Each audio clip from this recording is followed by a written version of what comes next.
Hello viewers, আসসালামু আলাইকুম। আফরোজার শখের রান্নাঘরে সবাইকে স্বাগতম। ভিউয়ার্স, কেমন আছো সবাই? আশা করি সবাই ভালো আছো, আমরাও আছি আলহামদুলিল্লাহ। আজকে শুভ নববর্ষে বাংলা বছরের প্রথম মাস আর প্রথম দিন। তো সবাইকে জানাই শুভ নববর্ষের শুভেচ্ছা। আজকে নববর্ষতে আমি আজকে করেছি নববর্ষে স্পেশাল একটা আইটেম, দধি ফিরনি। তো চলো দেখে নেওয়া যাক এই দধি ফিরনিটা আমি কিভাবে করেছি। তোমরা ভিডিওটা সম্পূর্ণ দেখতে থাকো। এখানে আমি দুধটা ভালোভাবে জাল দিয়ে নিয়েছি। আমি 1.5 লিটার দুধ জাল দিয়ে এখানে 3 পোয়া করে নিয়েছি।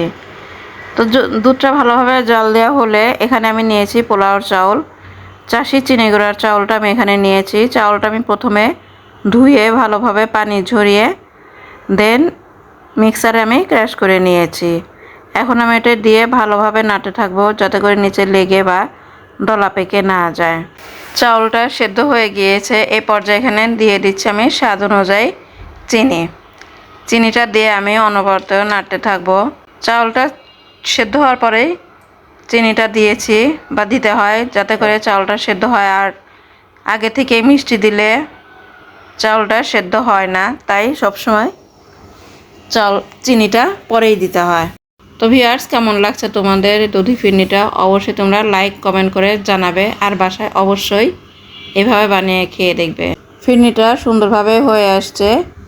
এই পর্যায়ে আমি এখানে দিয়ে দিচ্ছি ফিরনির মেইন উপকরণ দই। আমি এখানে 2 টেবিল চামচ দই দিয়েছি। দইটা দিয়ে আমি বেশিক্ষণ এটাকে জাল দেব না বা রান্না করব না, অল্প সময় রেখে আমি এটাকে নামিয়ে নেব। জাস্ট আমি এটাকে সুন্দর করে ফিরনির সঙ্গে মিশিয়ে নেব। ভিউয়ার্স, দই দিয়ে এই ফিরনি রান্না অসাধারণ লাগে খেতে। আমি তো রান্না করে আমি নিজেই অবাক যে এত সুন্দর হয়েছে এই দধি ফিরনিটা। এটা আমি আর 2-3 মিনিট জাল দিয়ে দেন আমি এটাকে নামিয়ে নেব। দধি ফিরনিটা হয়ে আসছে অলমোস্ট। এই পর্যায়ে এখানে দিয়ে দিচ্ছি আমি গুঁড়া দুধটা আমি টেবিল চামচে 3 চামচ নিয়েছি। আমি এটাকে আমি গুলিয়ে নিই। শুকনা গুঁড়া দুধটাই আমি এখানে দিয়ে ভালোভাবে নেড়ে নিচ্ছি। এই পর্যায়ে জালটা মিডিয়াম টু লো ফ্লেমে রেখেই আমি রান্নাটা করে নিচ্ছি। এরপর আমি দিয়ে দেব এখানে জাফরান বা স্যাফরন। এতে করে ফিরনির যে সুন্দর একটা শাহি ফ্লেভার, সেই ফ্লেভারটাও আসবে আর কালারটাও আরও সুন্দর হবে।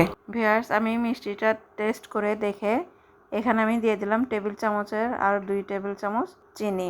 এখন আমি এখানে দিয়ে দিচ্ছি জাস্ট সামান্য একটু স্যাফরন বা জাফরান। এটাকে দিয়ে আমি হালকা নেড়ে এখন আমি এটাকে নামিয়ে নেব, কারণ এটা ঠান্ডা হলে ফিরনিটা আরও ঘন হয়ে যাবে। হয়ে গেল আমার দই দিয়ে দধি ফিরনি। তো ভিউয়ার্স, কেমন লাগলো তোমাদের? তোমরা অবশ্যই বাসায় এভাবে করে দেখবে। আমি তো করেছি, আমার কাছে খুব ভালো লেগেছে বা আমার বাসার সবাই ভীষণ ভীষণ পছন্দ করেছে। আমি কি বলবো, নিজেই অবাক হয়ে গিয়েছি যে এত মজার হয়েছে খেতে। তো তোমরা অবশ্যই করবে আর লাইক কমেন্ট করে জানাবে কেমন হলো। এবং আমার চ্যানেলে নতুন হয়ে থাকলে প্লিজ সাবস্ক্রাইব করে পাশের বেল আইকনটি বাজিয়ে দিবে, যাতে করে আমার যে কোনো রান্না তোমরা প্রথমেই পেয়ে যাও। ধন্যবাদ।